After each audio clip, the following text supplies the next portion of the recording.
Hi there. In this episode, I'm going to prepare a plant-based pizza, which is really healthy, very, very tasty, and easy to prepare.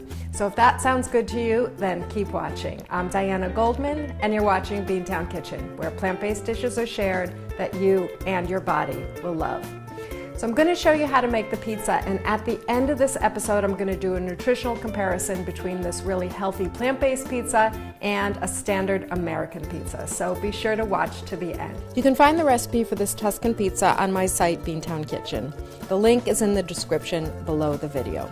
This recipe follows my healthy, vegan, made easy system that I use to create simple, delicious, and highly nutritious recipes that won't tie you up in the kitchen for hours. So the first step is choosing a sauce. In the case of the pizza, we're using a marinara, and then at least one green and another vegetable. So spinach is the green, and then onions and peppers.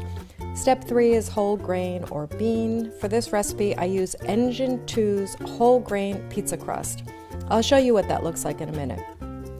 Step 4, the topping, I'm using some olives for a yummy, salty, and healthy fat addition to the pizza. And then for step 5, herbs, spices, and condiments. The recipe uses chili flakes and nutritional yeast. Both of those are optional. To receive a free ebook to learn all about this 5-step system, click on the link in the description below this video. Here are the ingredients all set to go. I love to use Engine 2's 100% whole wheat stone baked pizza crust, and it's made without any added oils. Really, really tasty. To begin with, heat a large sauté pan over medium-high heat, add a 1/4 cup of water, and then the onions and peppers. Sure, you could use oil, but this method is a great one for reducing the fat and calorie content of the pizza. And you can still caramelize the onions this way to bring out their natural sweetness. Feel free to add more water, a few tablespoons at a time, if the pan becomes too dry or the bottom begins to brown. The water will lift off the yummy, sweet, caramelized flavors. Once the peppers and onions have softened, spread the marinara sauce onto the defrosted pizza crust. I love the edge around the Engine 2 crust that helps to keep all the toppings neatly in place. Sandwich the spinach between the sauce and the onion pepper mixture. It'll cook between the 2 layers, and then top with the olives and the chili pepper flakes if you like.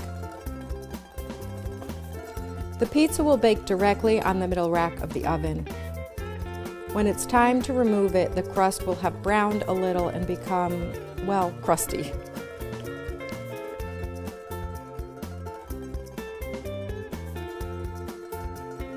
Okay, so if I try this pizza on camera and tell you how good it is. Yum. Will that convince you to make it?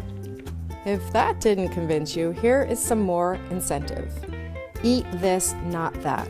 I'm going to compare this plant-based pizza with a cheese pizza.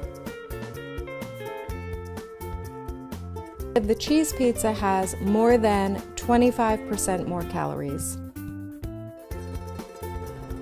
The cheese pizza has more than 5 times the amount of total fat and 40 times more saturated fat.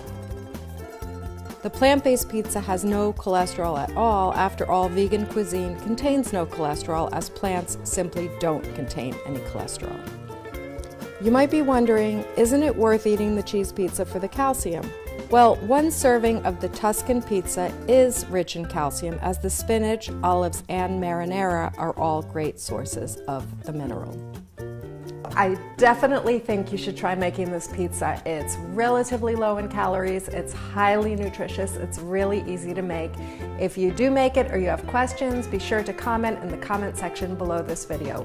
If you enjoyed it, please give it a thumbs up and subscribe to my channel for more recipe videos like this. Thank you so much for watching. A plant-based diet is great for the planet, it's great for the animals, and it's great for you. Lots of love to you.